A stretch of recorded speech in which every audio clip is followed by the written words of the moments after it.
My name is Faith Lawson. I'm 34 years old and I am a nurse. 3 weeks ago, a dying man grabbed my hospital badge, read my last name, and started sobbing. He whispered 5 words that demolished everything I believed about my mom, my dad, and the first 32 years of my life. He said, "Your mother told me you died in the car accident." I grew up believing my father was a drug addict who chose heroin over his 2-year-old daughter. That was the story, Mom's story, the only story. I carried that wound into adulthood, through nursing school, through every late-night shift at the hospice where I hold the hands of people taking their last breaths. I built my entire career, my entire identity, on the belief that I knew what abandonment looked like. I was wrong about everything. Before I take you back to that night, please take a moment to like and subscribe, but only if this story earns it. And tell me in the comments, where are you watching from, and what time is it there? Now let me take you back to a Tuesday night in October, the night shift at Riverside Hospice, the night I met patient 47B.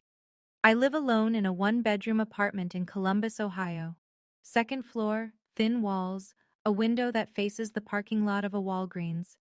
I work the overnight shift at Riverside Hospice, 7 p.m. to 7 a.m., 3 nights a week. The rest of the time I sleep, eat standing over my kitchen sink, and try to remember what sunlight feels like. I chose this life, every part of it. When I was 7, I asked my mother where my daddy was. She was washing dishes. I remember because her hands stopped moving. The water kept running. She didn't turn around for a long time. "He chose drugs over you, baby," she said. Her voice cracked. "He's gone." I climbed onto the kitchen stool and hugged her from behind. Her shoulders were shaking. I said, "I won't leave you, Mama. I promise." I kept that promise for 27 years. I became a hospice nurse because of that moment. Because I know what it feels like when someone walks away from you. Or at least, I thought I did. I wanted to be the person who stays. The one who holds your hand in the dark at 3 a.m. when the morphine drip clicks and your family is too tired or too scared to sit with you anymore. Every patient I've ever cared for, every hand I've held while someone took their last breath, all of it traced back to that kitchen, that running water, my mother's shaking shoulders. I didn't know it yet, but everything I just told you, every word my mother said that day, was a lie. The running water was real, the shaking shoulders were real, but the story, the abandonment, the drugs, all of it, fabricated. October 14th, Tuesday. My shift started at 7 like always. I clocked in, checked the board, grabbed my clipboard. New admission in room 12B.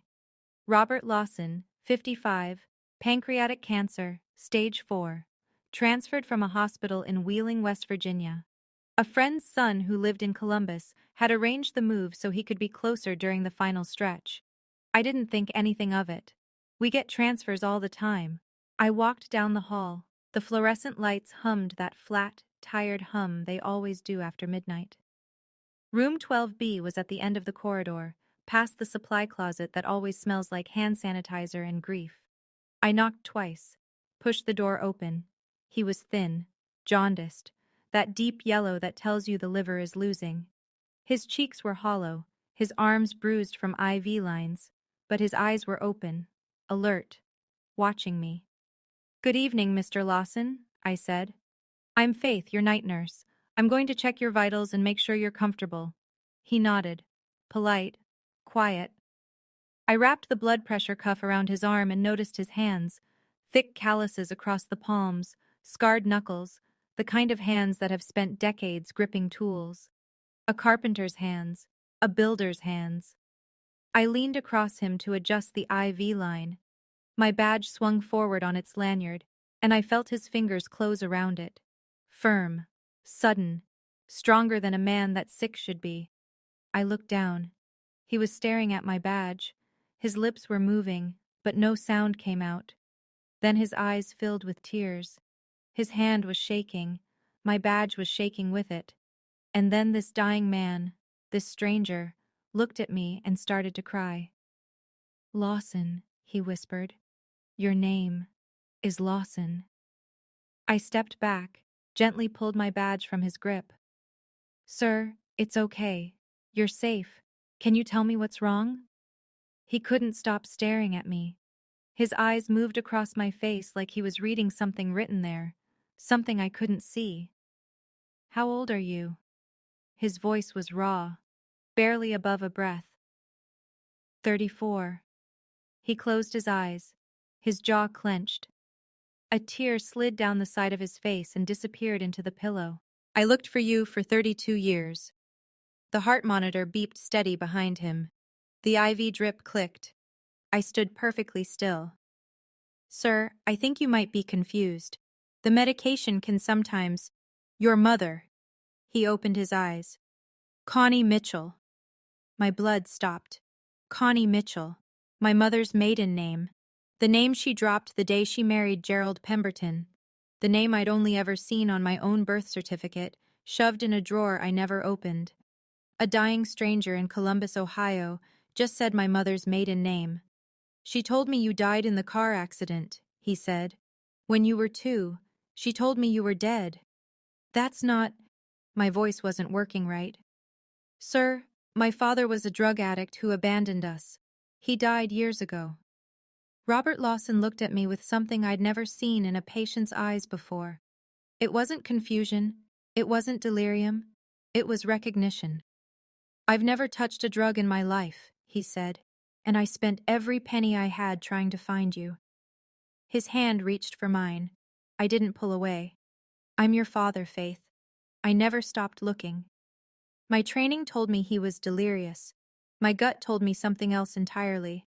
The room felt smaller. The hum of the fluorescent light sounded louder. I could hear my own breathing. Too fast, too shallow. Robert lifted his hand, trembling, and pointed at the chair by the window. An old canvas backpack sat there, faded green, the kind you'd buy at a surplus store.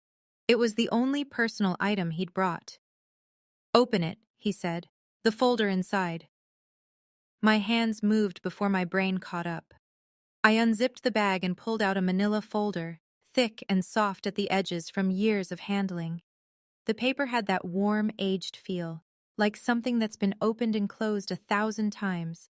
I flipped it open. The first page was a birth certificate. Commonwealth of West Virginia, Wheeling General Hospital. Father, Robert James Lawson. Mother, Constance Marie Mitchell. Child, Faith Marie Lawson. Date of birth, March 15, 1992. Below that, a photograph. A baby girl in a yellow onesie, dark hair, sitting on a patchwork quilt. I recognized the face. I've seen it in my mother's photo album, the one baby picture she kept. I turned the page. Private investigator receipts. Dozens of them. Dated from 1995 to 2018. Different firms, different cities, different amounts. All searching for the same person. Then the letters. Handwritten, on lined paper. Dear Faith, at the top of every one. I picked up the first letter. The date read, June 1995. Happy 3rd birthday, baby girl. Daddy doesn't know where you are, but I'm looking.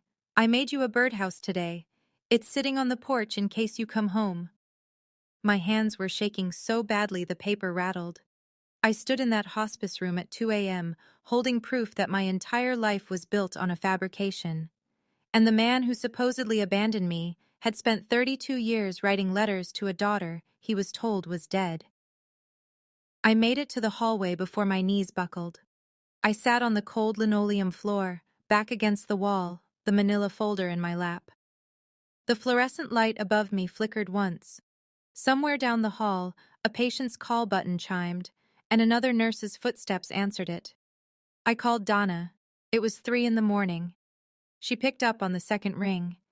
That's the thing about hospice nurses. We never fully sleep. Faith, what's wrong? I think my patient is my biological father. I heard the words leave my mouth and they sounded insane. And I think my mother lied to both of us for 32 years. Silence. Then, tell me everything. I told her. The badge, the name, Connie Mitchell, the birth certificate, the letters, the investigator receipts, all of it, in a rush, sitting on the floor of a hospice hallway at 3 a.m. Dana didn't interrupt. When I finished, she exhaled slowly. Can you verify any of this independently? The birth certificate matches. The maiden name is right. The dates line up. Then you need to find out the truth, Faith, not for him, for you. I looked down the corridor toward room 12B. Through the cracked door, I could see the green glow of his heart monitor, the steady rhythm of the line. He was sleeping now. The machines breathed for him in that mechanical way that always sounds lonelier than silence. This man, this stranger who knew my mother's maiden name, had 4 to 6 weeks to live, maybe less. If I said nothing, he'd die believing his daughter was dead. If I confronted my mother, I'd blow apart 32 years of the only story I'd ever known. But there was something else in that folder, something I didn't see until the next morning. I went back to Robert's room at 6 a.m., just before my shift ended. He was awake, weaker than the night before, but his mind was sharp. You learn to tell the difference between confusion and clarity in this job. His eyes were clear. I sat down. I need you to tell me what happened, from the beginning. He took a breath that cost him something. 94. You were 2. I came home from the shop. I built furniture, custom pieces, and the house was empty. Her clothes were gone. Your crib was stripped. Car was gone. He paused, swallowed hard. 2 weeks later, a friend of hers called. Told me Connie said to stop looking. Said you and her got into a car accident in Kentucky while she was running. Said you didn't make it. The heart monitor beeped. I said nothing. I called the police. Every hospital in Kentucky. No accident report matched. No records. Nothing. Then why did you believe it? I didn't. Not fully. But I was 23, Faith. No money, no lawyer. Her friends swore it was true. And your mother, she just vanished. He told me about his friend Thomas Harlan, a law student back then, now a retired attorney in Wheeling. Thomas helped him file a missing persons report. They scraped together money for a private investigator. But my mother had crossed state lines, changed her phone number, started fresh. In 1994, there was no Facebook, no Google, no way to find someone who didn't want to be found. Thomas still has everything, Robert said. Every document, every receipt, every dead end. He gave me a phone number, written in pencil on the back of a hospital menu. Call him. He's waited for this call as long as I have. I didn't lose you, Faith. You were taken from me. I sat in my car in the Riverside parking lot and dialed Thomas Harlan's number. 7:15 a.m. The sun was just coming up, flat and gray through the October clouds. He answered on the third ring. An older man's voice, cautious. Mr. Harlan, my name is Faith Lawson. Robert Lawson gave me your number. Dead silence. 5 seconds. 10. Then a sound I wasn't expecting. A 67-year-old man, crying. Oh my God. His voice broke completely. You're alive. He knew who I was before I said another word. Thomas confirmed everything. He still had the files, private investigator reports, copies of the missing persons case, correspondence with police departments across 3 states. He'd kept them in a fireproof box in his office for 32 years. Your father spent his savings looking for you, Thomas said. He refinanced his house twice, sold his truck. He never remarried, Faith. He never stopped. Why didn't he go to the police again? He did, multiple times. But without proof she faked the accident, it was his word against hers. And she was the mother. In 1994, that meant something different than it does now. Then Thomas said something that made me pull over. I still have the original missing persons file. And something else. A letter your mother wrote to Bobby in 1994. She didn't mail it. Her friend gave it to him later. In that letter, she admits you were alive. I gripped the steering wheel. She wrote it down? In her own hand. Bobby's kept the original, I have a notarized copy. The sun broke through the clouds for a moment and lit up the dashboard. I stared at it without seeing anything. So now I had a dying father I'd never known, a mother who'd lied to my face every single day, and a question I couldn't avoid any longer. What do I say to her? I need to pause here for a second, because right now I'm standing in the parking lot of a hospice at 7 in the morning, and a 67-year-old attorney just told me my mother wrote a letter, in her own handwriting, admitting I was alive. And she still let my father believe I was dead for 32 years. If your mother ever lied to you about something that changed your entire life, if you ever found out a truth that rewrote your past, type rewrite in the comments. And if you're still here, hit that subscribe button, because what I did next, I still don't know if it was the right thing. Now, back to that October. Sunday. 4 days after I met Robert. I drove 45 minutes to my mother's house in the suburbs outside Dayton. The Pemberton house. That's how I'd always thought of it. Not as mine, but as theirs. A 4-bedroom colonial on a cul-de-sac. Manicured lawn. Gerald's Lincoln in the driveway. A blessed sign over the front door. Dinner was pot roast. Gerald talked about the dealership, something about a fleet order from a construction company. My mother passed the bread and asked about my shifts. Normal. Perfectly normal. I waited until Gerald got up to refill his iced tea. Mom, what was my real father's full name? Her fork stopped halfway to her mouth. Just for a second, a hitch so brief you'd miss it if you weren't looking. But I was looking. Robert something. She set the fork down. I don't remember. Why? Robert James Lawson, born 1971 in Wheeling, West Virginia, carpenter. The dining room clock ticked. Gerald came back from the kitchen and looked between us. Where is this coming from? My mother said. Her voice was steady now, controlled. Did someone contact you? I noted her phrasing. She didn't say, how do you know that? She said, did someone contact you? The response of a person guarding a secret, not a person hearing something for the first time. I didn't say he contacted me, Mom. I said his name. Faith.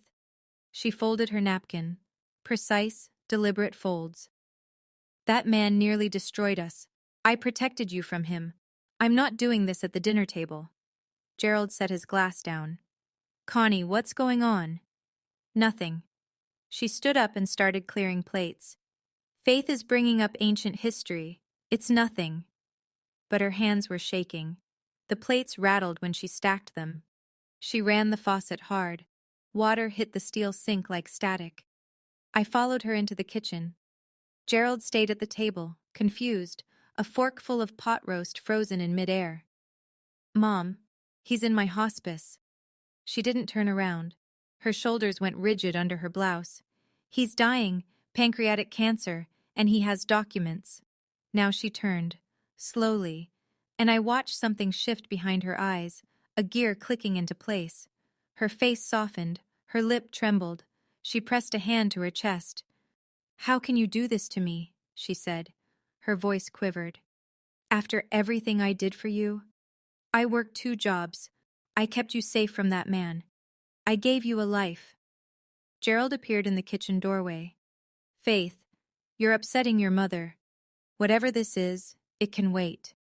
It can't wait, I said. He has weeks left, maybe less.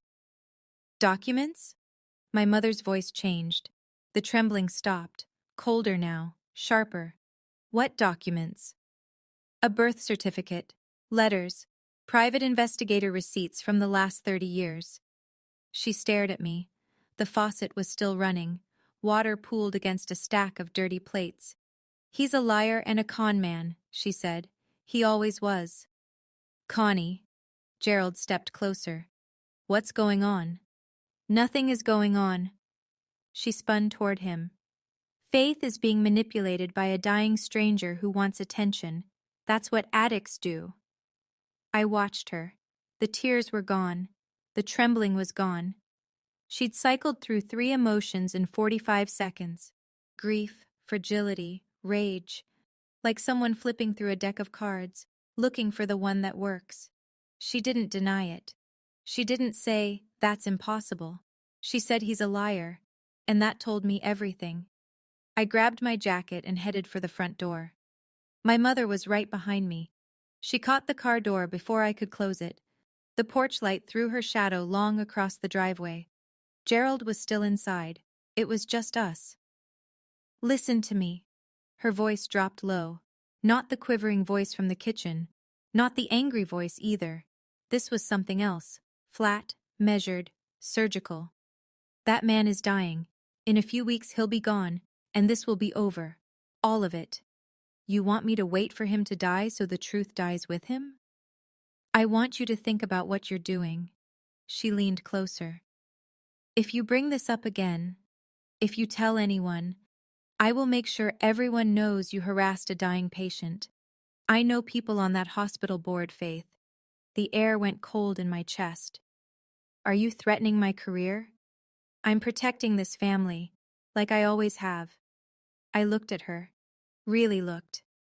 For the first time in my life, I saw my mother without the filter of gratitude, without the story of the brave single mom who sacrificed everything. I saw a woman who was cornered, who was calculating, and who would burn down anything, including her own daughter's livelihood, to keep a secret. "He has a letter, Mom." I kept my voice even. "A letter you wrote, in your handwriting, admitting I was alive." The color drained from her face, not slowly. All at once, like someone pulled a plug. She stepped back from the car. I turned the key in the ignition. "You didn't protect me, Mom. You imprisoned me in a story you made up." I pulled out of the driveway. In the rearview mirror, she was standing under the porch light. Alone, arms at her sides. She didn't go inside for a long time. Monday morning. I walked into Riverside with 2 cups of coffee and a headache that had been sitting behind my eyes since Sunday night. My supervisor, Karen, called me into her office before I could even put my bag down. "Faith, sit down. I got a phone call this morning." I sat. "A woman identifying herself as your mother called our patient services line. She reported that you're engaged in an inappropriate personal relationship with a patient. She said your judgment is compromised and that you should be removed from direct care." I set my coffee on her desk, carefully, because my hand wanted to shake and I wouldn't let it. "Karen, that patient is my biological father. I just found out 4 days ago." Karen leaned back. She'd been a hospice administrator for 20 years. She'd heard a lot of things in that chair, but I could tell this one caught her off guard. "I understand this is personal," she said, "but you know the protocol. If there's a familial connection, I can't keep you assigned to his care. I have to reassign." I nodded. I knew the rules. I'd followed them my whole career. "I'll step back from his medical care, but I'd like to visit him during off hours, as family." Karen agreed. Dana volunteered to take over Robert's case that afternoon. She squeezed my arm on the way out. "I'll keep you updated on everything, I promise." I stood in the break room and stared at the vending machine. My mother had actually done it. She'd called my workplace. She'd tried to get me pulled from my father's side. Dana came up behind me. "She's trying to separate you from him before he dies, so the truth dies with him." Then Karen mentioned something that would matter later. "By the way, your mother, Connie Pemberton, she's getting a community service award at St. Matthew's this Saturday. She invited the hospital. Did you want to go?" Thomas Harlan gave me a phone number for Margaret Lawson, my grandmother, Robert's mother. 78 years old, still living in the same house in Wheeling, West Virginia, where my father grew up. I dialed the number on my lunch break, sitting in my car with the engine off and the October wind rocking the frame. An older woman answered. Careful voice, the kind of person who doesn't get many calls anymore. "Mrs. Lawson, my name is Faith. Faith Lawson. Thomas Harlan gave me your number." 10 seconds of silence. I could hear a clock ticking on her end. Then a sound. Small, broken, like a teacup cracking. "I know your voice," she was crying. "You sound exactly like your daddy when he was young."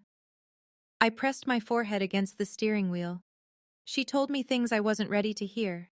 She'd kept my nursery. 32 years, and the room was still there. Butterfly wallpaper, faded now, and the oak crib my father built before I was born. She hadn't changed a thing. Bobby never gave up, she said. He went to the missing children's database every year. Updated your photo, what he thought you might look like at 5, at 10, at 15. He had an artist draw them. Every Christmas, he bought me a present, wrapped it, labeled it, put it on the shelf in that room. I have a box of birthday presents for you, Faith. 32 of them, one for every year. Then she told me something that landed like a fist. Your mother called me once, 1998. She said, "Stop looking, she's gone." I asked, "Is she really dead?" And Connie said, "She is to you." My grandmother had spent 28 years carrying that sentence. Your daddy never celebrated another birthday after you were gone, Margaret said. He told me birthdays don't count when your child is missing. The FedEx envelope arrived at my apartment Wednesday afternoon. Thomas Harlan had sent it overnight from Wheeling. I sat on my kitchen floor. I don't know why the floor. Maybe because everything solid felt like it was dissolving, and I needed something flat and cold beneath me. Inside the envelope, 3 items.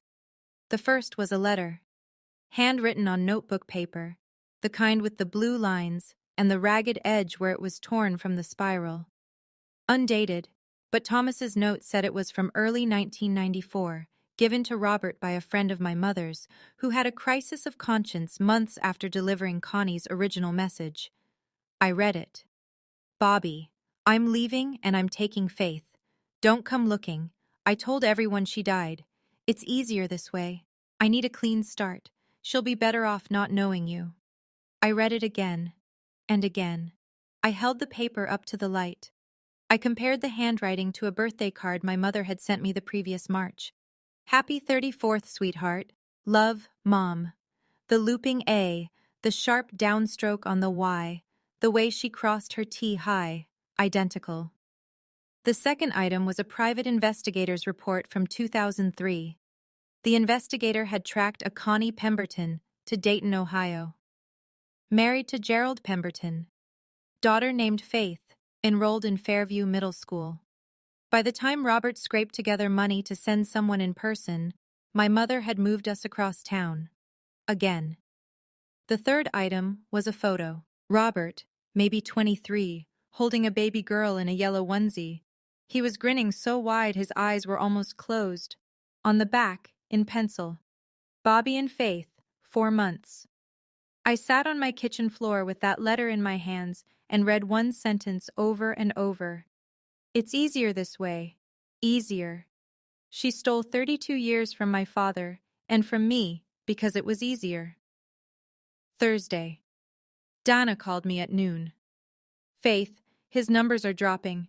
Bilirubin's through the roof. He's sleeping more. I'd say 2, maybe 3 weeks now. Not 4. I drove straight to Riverside after my shift ended. I wasn't his nurse anymore. I signed in as a visitor. Family. Robert was propped up on pillows, thinner than 5 days ago. But when I walked in, his eyes lit up. He patted the edge of the bed. We talked. Not about my mother, not about documents or timelines or lies. We talked like a father and a daughter, trying to fill 32 years into an afternoon. He told me he'd built me a crib from white oak before I was born, carved little birds along the headboard. Took me 3 weeks, he said. Your mama said I was crazy, spending that long on something a baby would outgrow in a year. It's still at Grandma's house? Margaret wouldn't let anyone touch it. He asked the question I'd been dreading. Did Connie, your mother, did she at least treat you well? I thought about it. Really thought. She fed me, clothed me, kept a roof over my head, pushed me through school. But she also controlled every conversation, every memory, every question I ever had about my past. She built a wall around my history and told me it was a garden. She gave me a roof and a story, I said, but not the truth. Robert nodded slowly. I don't want you to hate her. I just want you to know. I never left. I was here the whole time. Then he told me one more thing. In 2010, my mother contacted him. Out of the blue. She wanted money. Margaret owned some land, and Connie heard about it through an old connection. Robert refused. Connie disappeared again. She'd known he was alive. She'd known he was still looking. And she went home and looked me in the eye and told me he was dead. Friday afternoon. My phone rang. Mom. Her voice was honey, warm, bright, like nothing had happened. Like Sunday dinner was a dream I'd had. Honey, you know my tribute is tomorrow. The whole church will be there. Pastor Williams is giving a speech about my years of service. I need you front and center. Mom, we need to talk about, not now. She cut me off cleanly. Tomorrow. Wear something nice. Gerald is handling the flowers. Mrs. Patterson is doing the slideshow. I listened to her describe the event. 200 people, a podium, a projection screen, 30 years of photos, Connie volunteering at food drives, Connie mentoring young mothers, Connie raising her daughter alone against all odds. The centerpiece of the slideshow, she said, was a sequence titled A Mother's Sacrifice. Photos of her and me through the years, first day of school, high school graduation, nursing school commencement, all narrated by a story that never happened the way she told it. I called Dana after I hung up. She's going to stand on that stage and tell 200 people she raised me alone because my father abandoned us, while he is dying 20 minutes away. So what are you going to do? I'm going to go, and I'm going to listen, and then we'll see. I want you to know something. I didn't plan anything that night. I didn't sit at my kitchen table rehearsing a speech or packing ammunition. I didn't walk into that church with a script or a vendetta. But my mother had a plan. She'd had one for 32 years, and her plan required me to sit quietly and smile while she performed the role of a lifetime in front of everyone who'd ever trusted her. I just couldn't do it anymore. Thursday evening. I visited Robert one last time before Saturday. He was sitting up. A good day, the nurses said. Some color in his cheeks. He'd eaten half a cup of broth, which for him now was a feast. He reached under his pillow and pulled out a small wooden box. Maple, hand-carved, shaped like a heart. The grain was polished smooth from years of handling. I made this for you when you were 1, he said. Carried it with me everywhere. Hospital to hospital, apartment to apartment. It was the only thing I never packed in a box. I opened it. Inside, on a folded slip of paper, in careful pencil letters, Faith Marie Lawson. My heart walks outside my body. I cried. I hadn't cried in years. Not when patients died. Not when relationships ended. Not when I sat alone in my apartment on Thanksgiving and pretended I was fine. But I cried then. Sitting on the edge of a hospice bed, holding a wooden heart a man carved for a daughter he thought was dead. Robert let me cry. He didn't say anything. He just held my hand and let me. When I could speak again, I called Margaret on video. She answered from the kitchen in Wheeling. When she saw Robert and me together on the screen, she pressed her hand to her mouth and made a sound that wasn't a word, just 32 years of grief escaping through a 4-inch phone. Bobby, she whispered. She's there. She's really there. I know, Mom. I can see her. I promised her I'd come to Wheeling, that I'd see the room, the crib, the presents. Robert smiled, the first real smile I'd seen from him. There's one more thing Thomas has, he said.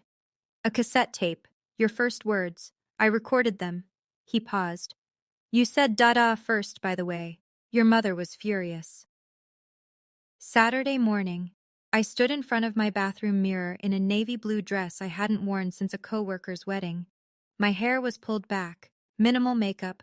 I looked calm. Inside, I was detonating. The manila folder sat on my kitchen counter. I stared at it.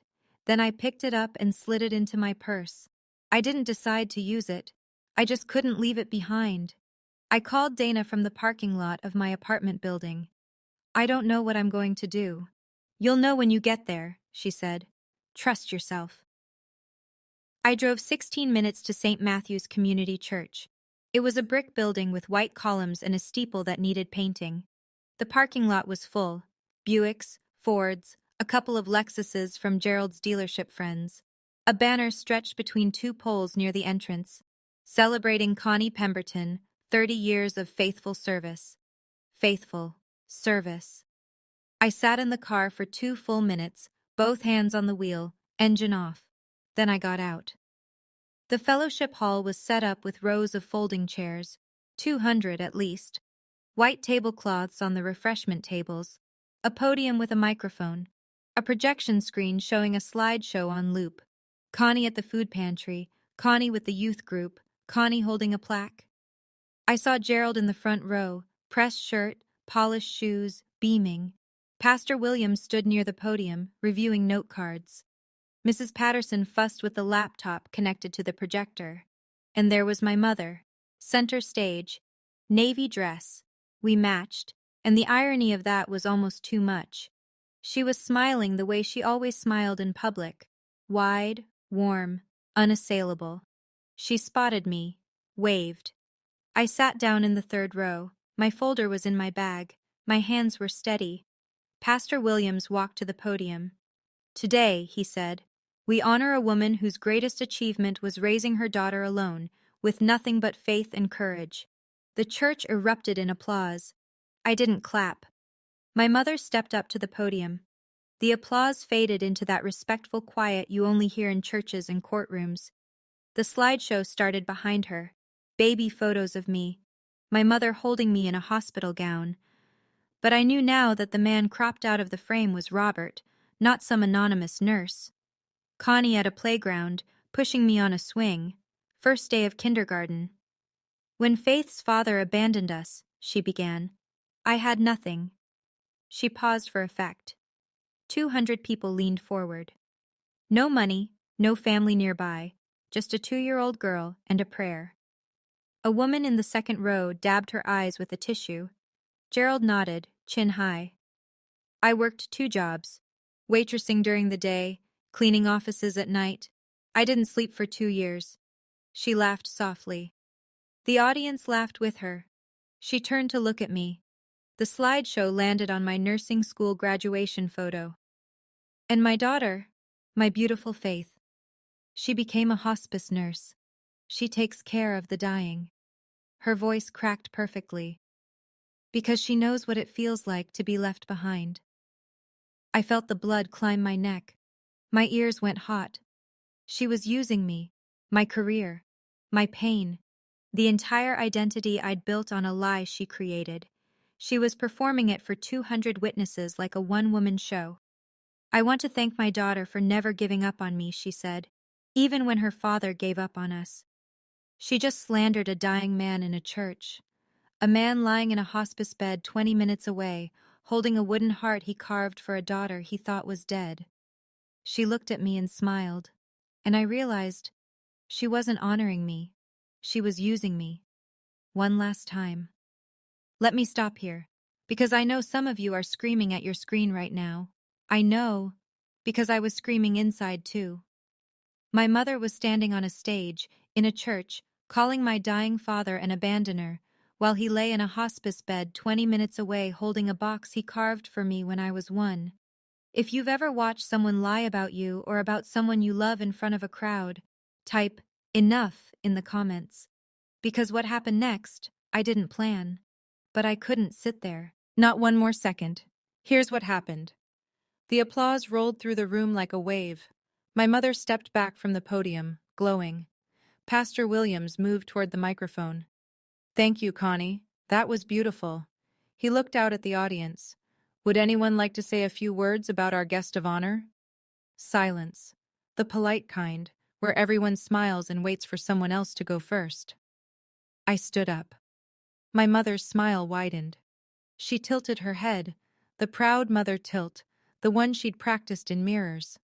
She thought I was going to thank her. I walked to the stage. My heels clicked on the wood floor, each step louder than the last. 200 people watched me climb the 3 steps to the podium. I adjusted the microphone, took one breath. Thank you, Pastor Williams, and thank you all for being here today. I looked at my mother. She was standing 4 feet to my left, still smiling, hands clasped in front of her. The slideshow behind us glowed with a photo of her and me at my college graduation. Mom, I said, you've told this story for 32 years. The story of the father who abandoned his daughter. You told it to me. You told it to Gerald. You told it to this church. Her smile flickered. A micro-movement. Most people wouldn't have caught it. And tonight, I'm going to tell you the truth. The room went still. Not quiet. Still. The kind of silence where you can hear the person next to you swallow. Gerald uncrossed his legs. Pastor Williams took a half step back. My mother's hands, still clasped, tightened until her knuckles turned white. I wasn't shouting. I wasn't shaking. I was speaking the way I speak to families in the middle of the night when I have to tell them their loved one doesn't have long. Calm, clear, steady. I'm not here to humiliate my mother. I'm here because a man is dying, and he deserves for the truth to be heard at least once. My father did not abandon me. The words landed on the room like a stone in a pond. I could see the ripples. A woman in the 4th row put her hand over her mouth. A man near the back leaned forward, elbows on knees. His name is Robert James Lawson. He's a carpenter from Wheeling, West Virginia. He has never used drugs in his life, and right now he is dying of pancreatic cancer at Riverside Hospice, 20 minutes from this church. A gasp. Several gasps, actually, layered on top of each other like a chorus. In 1994, my mother took me across state lines. She told my father I had died in a car accident. She told me he was a drug addict who abandoned us. She did this so she could start a new life. I kept my eyes on the middle of the room, not on my mother. I could feel her beside me, vibrating like a wire about to snap. My father spent 32 years searching for me. He hired private investigators. He filed missing persons reports. He wrote me a letter for every birthday. 32 letters. I've read them all. I heard a chair creak in the front row. Gerald. And I have her handwritten letter. I turned to look at my mother for the first time. In her own handwriting, addressed to a friend, in which she admits I was alive and she was hiding me from my father. Faith, stop! My mother lunged toward the podium. You don't know what you're— Mom. My voice didn't rise. I know everything. Gerald stood up. His face had gone from ruddy to gray. The woman next to him reached for his arm, but he didn't seem to feel it. The church was so quiet I could hear the ceiling fan. My mother grabbed the edge of the podium. Her knuckles were bone white. She's confused, she said to the room. Her voice had that stretched quality. Too tight, too bright. That man is manipulating her. He's a dying con man who wants— I opened my purse, pulled out the manila folder, unfolded the letter. Bobby, I read aloud. My voice carried through the microphone and bounced off the cinder block walls. I'm leaving and I'm taking Faith. Don't come looking. I told everyone she died. A woman in the middle section made a sound. Not a word, just a sharp intake of breath that cut through the room. I looked at my mother. That's your handwriting, Mom. I've been reading it on birthday cards for 30 years. She opened her mouth, closed it, opened it again. Nothing came out. Connie. Gerald's voice came from the front row, raw. Is this true? Gerald, don't. Is this true? The silence stretched 5 seconds. 10. My mother's eyes swept the room, looking, I think, for one friendly face. One person who would stand up and say this was all a misunderstanding. She didn't find one. She didn't say no. A rustling in the middle of the room. Helen Bradford, 70 years old, charter member of St. Matthew's, picked up her handbag, stood, and walked out. She didn't slam the door. She just left. quietly. The way people leave when they've made a decision they won't reverse. Then another woman stood. Then a couple near the end of the row. Gerald sat back down heavily. He put his hands over his face. My mother stood on the stage she'd built for herself, in front of the slideshow she'd curated, beneath a banner with her name on it. And for the first time in 32 years, the audience wasn't clapping. "I did what I had to do," she said. "To no one. To everyone. You don't understand." I folded the letter, slid it back into the folder, closed the clasp. I looked at my mother one more time. She was gripping the podium like it was the only thing holding her up. Maybe it was. "I'm not doing this to hurt you," I said. "But I spent 32 years grieving a father who was grieving me. That ends today." I stepped back from the microphone. "I'm going to see my father now. If you have anything truthful to say to me, not excuses, not threats, not after everything I did for you, you know where I am." I walked down the 3 steps. My heels sounded different now, lighter, or maybe it was just that the silence made everything louder. Pastor William stood off to the side, hands at his waist, staring at the floor. He looked like a man whose sermon had just been rewritten by someone else. I moved down the center aisle. 200 faces. Some looked at me with pity, some with admiration. Some couldn't look at me at all.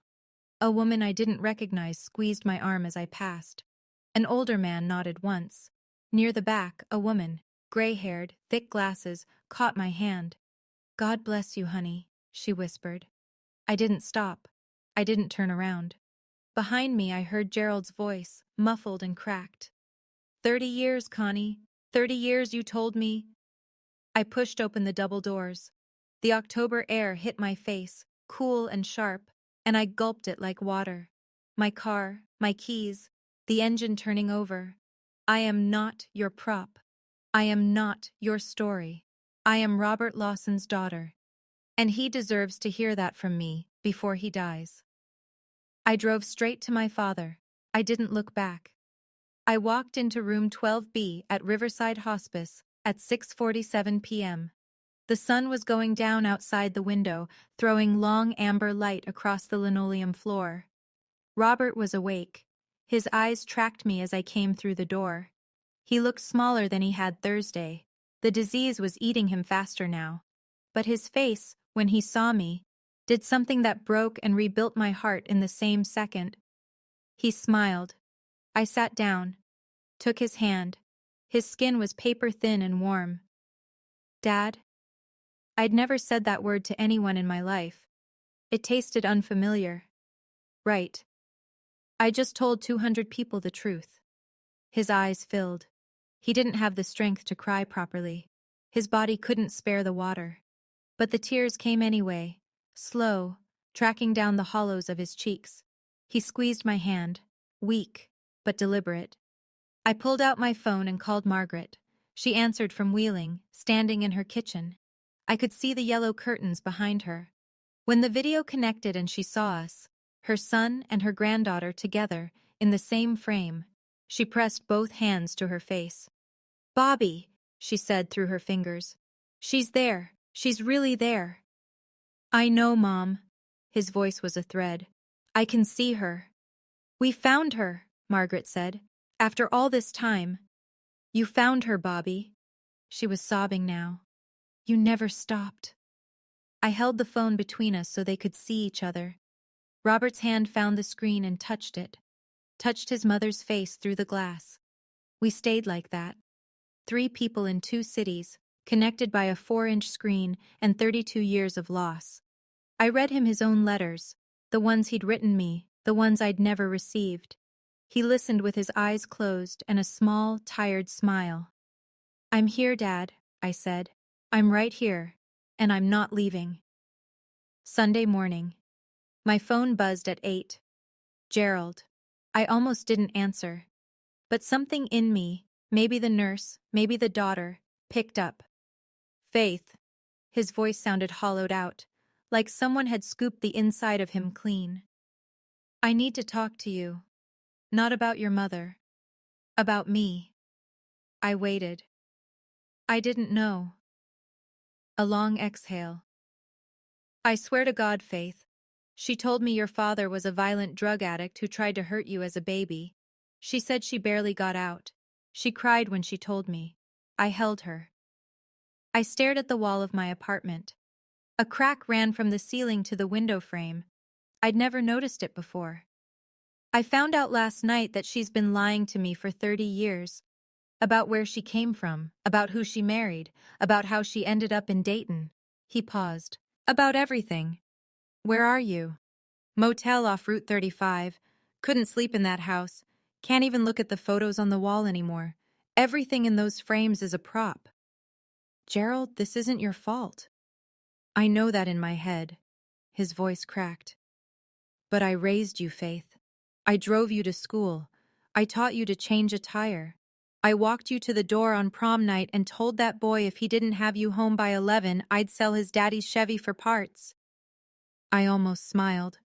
And now I find out your real father was out there the whole time, looking for you, spending every dollar he had.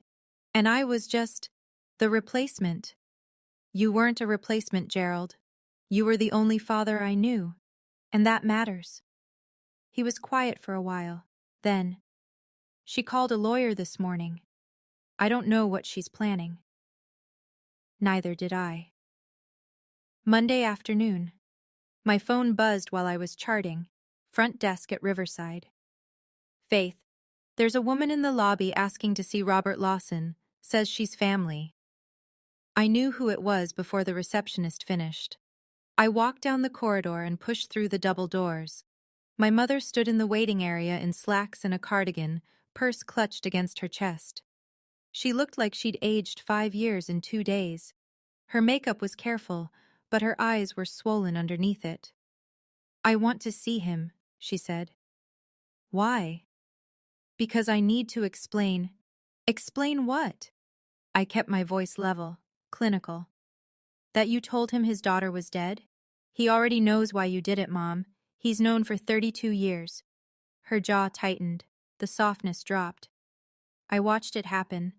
The mask going back on, the calculation clicking behind her eyes. Fine. Then I'll tell the hospital you're emotionally compromised and shouldn't be anywhere near patients. I'm not his nurse anymore. You already got me removed from his care, remember? She blinked. Her mouth opened slightly, then closed. I could see her running through her options, flipping through the cards again, and coming up empty. Mom, here's what's going to happen. I took one step toward her. Not aggressive, just close enough that she couldn't look away. I'm going to spend whatever time Dad has left with him. You can either accept that or don't. But you don't get to control this. Not anymore. She stood in the lobby, fluorescent light washing out what was left of her composure. A nurse walked past and glanced at us. A visitor flipped a page of a magazine without reading it. You controlled the story for 32 years, I said. That's over. You don't get to write the ending. I turned around and walked back through the double doors. The fallout came in pieces, the way it always does in small communities. Not one explosion, a series of cracks spreading outward. Tuesday. Pastor Williams called me. His voice was gentle, careful, the way pastors sound when they're delivering news they've prayed about. Faith, I wanted you to hear this from me. The church leadership met last night. Connie's Community Service Award has been formally withdrawn, and we've asked her to step down from the Women's Ministry Council, effective immediately. He paused. This isn't about punishment. It's about trust. And trust, once broken like this, well. He didn't finish the sentence. He didn't need to. Gerald filed for legal separation the same week. He kept the house. It was his before the marriage. The dealership was his name, his money, his credit.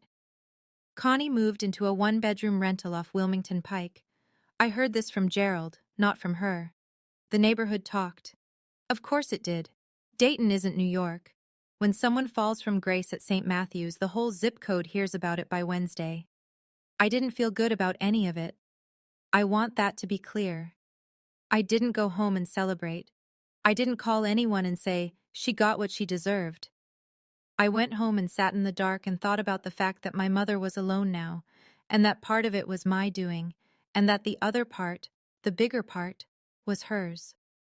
Dana said it best. She came over that night with Thai food and 2 bottles of water. You didn't destroy her life, Faith. She did.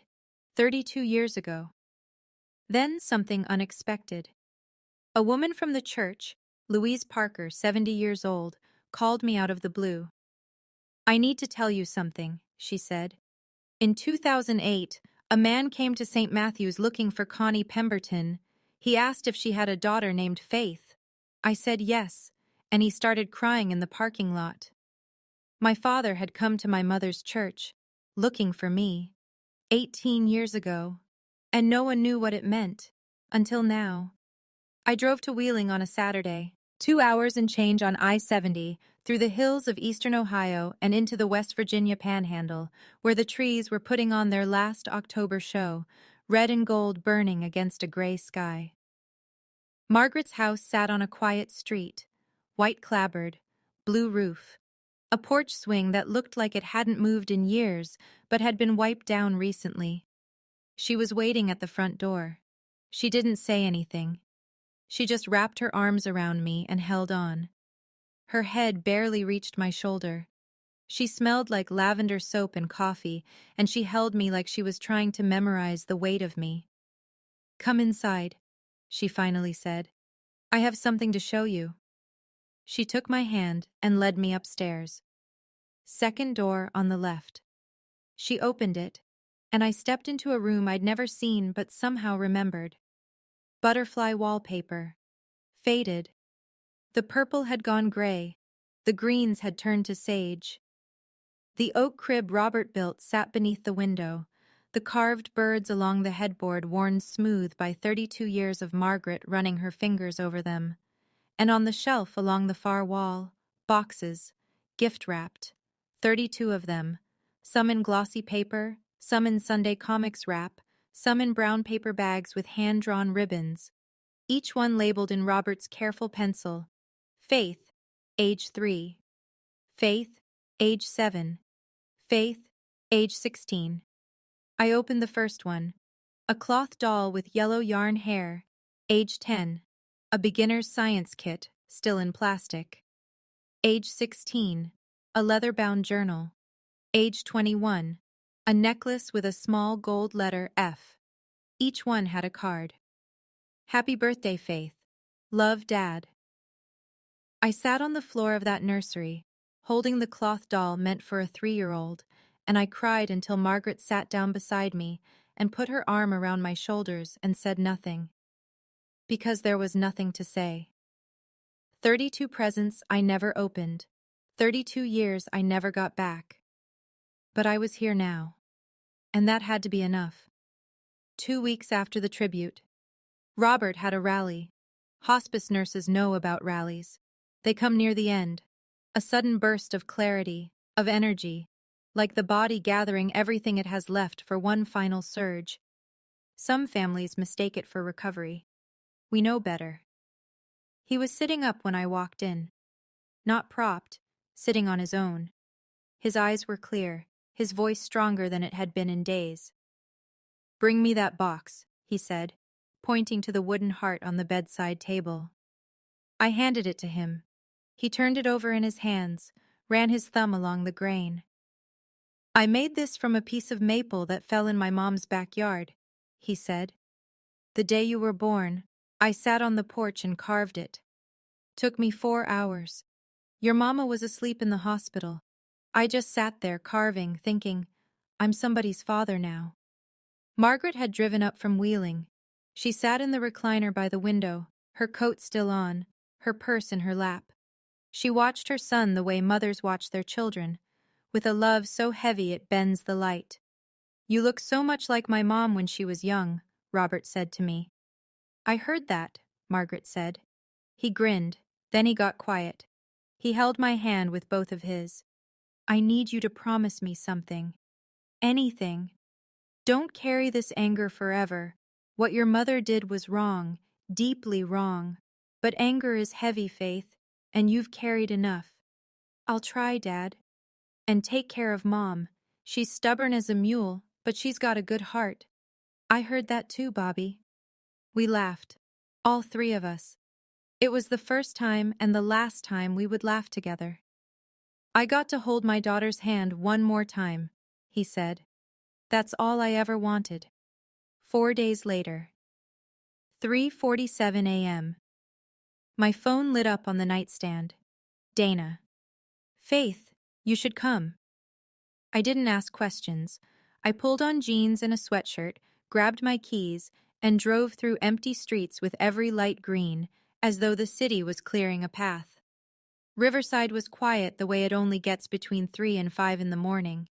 That deep, held breath quiet, where even the machines seemed to whisper. I walked into room 12B. Robert's breathing had changed. Long, slow, irregular.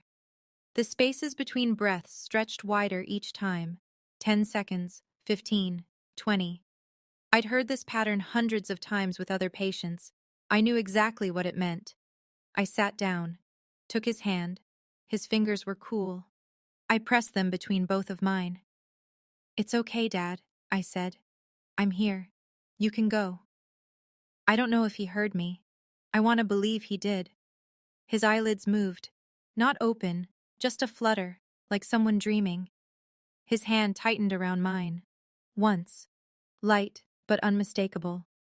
At 4:12 a.m., Robert James Lawson exhaled, and the exhale didn't end.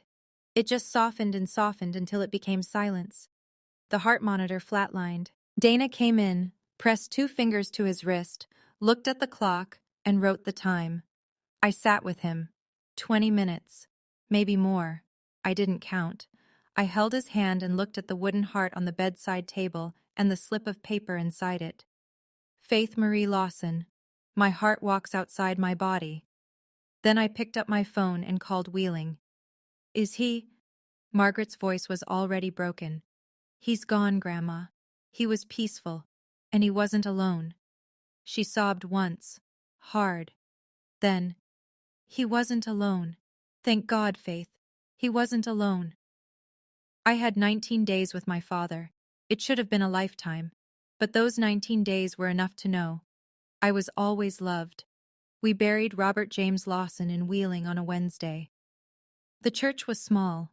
White paint, wooden pews, a stained glass window that threw colored light across the floor when the afternoon sun hit it. Thomas Harlan had organized everything.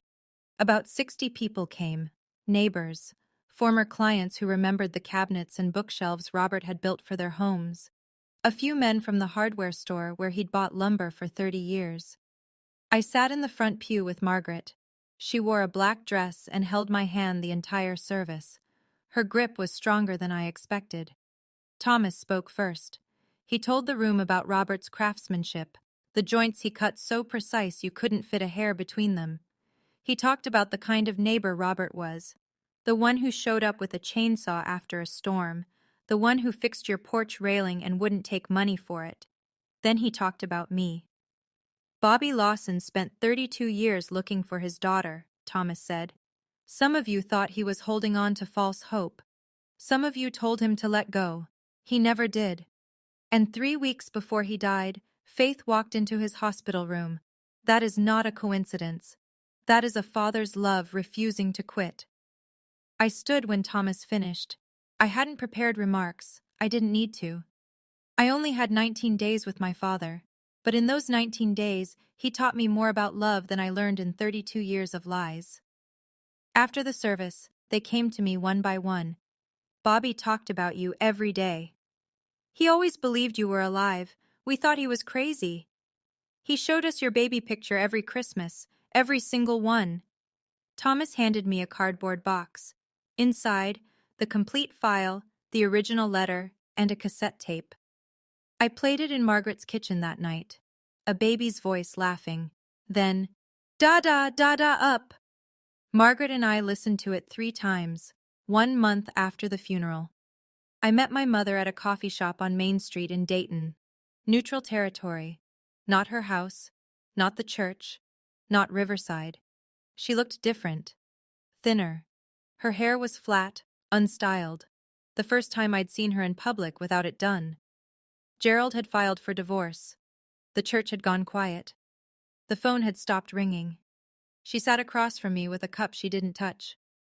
Faith, I know what I did was… Mom. I set my hands flat on the table. I'm not here to punish you, and I'm not here to forgive you, not yet. Maybe not ever. I don't know. She flinched, but she didn't interrupt. Here's what I need you to understand. You stole 32 years from me and from my father. He died without getting those years back. I can't change that. Nobody can. The coffee shop hummed around us. A barista called a name. The espresso machine hissed. What I can do is decide what happens from here, and here's what happens. I held her gaze. I am Robert Lawson's daughter. That is part of my identity now. You don't get to erase it anymore. I will see Grandma Margaret. I will visit Wheeling. I will carry my father's name. Those are not requests. She stared at her untouched coffee. If you want a relationship with me, it starts with honesty. Complete honesty. Not excuses. Not, I did what I had to do. Not, you don't understand. The truth. All of it. Every piece you've hidden. What if I can't do that? She whispered. Then we don't have a relationship. And that will be your choice, Mom, not mine. I put a $5 bill on the table for the coffees, stood up, pushed in my chair. I loved the mother you pretended to be, I said. I'm still learning who you really are, and until you can show me that person, the real one, I need space. I walked out. The bell above the door rang behind me. 6 months later. I live in Wheeling now. I transferred to the hospice unit at the regional medical center. Same work, different hills. I moved into Margaret's house. She needed someone around. I needed a family that didn't require me to pretend. I kept Robert's workshop. It sits behind the house, a converted garage with a concrete floor and pegboard walls lined with chisels, planes, handsaws, clamps. Everything clean, everything in its place. A carpenter's cathedral. Thomas comes by on Saturdays. He's teaching me how to use the lathe. I'm terrible at it. My first attempt at a bowl looked like a lopsided hat. Robert would have laughed. Every morning, I drink my coffee in the workshop. I sit on the stool Robert built, maple, 3 legs, no wobble, and look out through the open bay door at the backyard. The same backyard where the maple tree dropped the branch he carved into a heart-shaped box for a baby girl he'd just met. On the workbench in front of me, the heart box, the gold F necklace, the photo of him holding me at 4 months, and 32 letters held together with a rubber band. I've read them all, some of them twice, some of them 100 times. Each one is a year, each one is proof. Margaret calls from the kitchen. Faith, breakfast? Coming, Grandma. I look around the workshop one more time. Sawdust in the corners. A half-finished birdhouse Robert never got to complete. The smell of oak and linseed oil. His hands were everywhere in this room. His patience, his stubbornness, his love. I lost 32 years, but I gained something my mother could never fabricate and never take away. The truth, and a family that never stopped looking for me. My name is Faith Lawson. I'm a hospice nurse. I'm Robert Lawson's daughter. And I was never, ever abandoned. So that's my story. The version my mother never wanted you to hear. If you had to choose between a comfortable lie and a painful truth, which would you pick? Type truth or lie in the comments. I want to know. And if this story hit you somewhere deep, share it with someone who needs to hear it. Because there are fathers out there right now, searching for children they were told are dead. And there are daughters who've spent their whole lives believing a story that was never real. Check the description for more stories like this one. I'll see you in the next one. Thank you for listening, and thank you for staying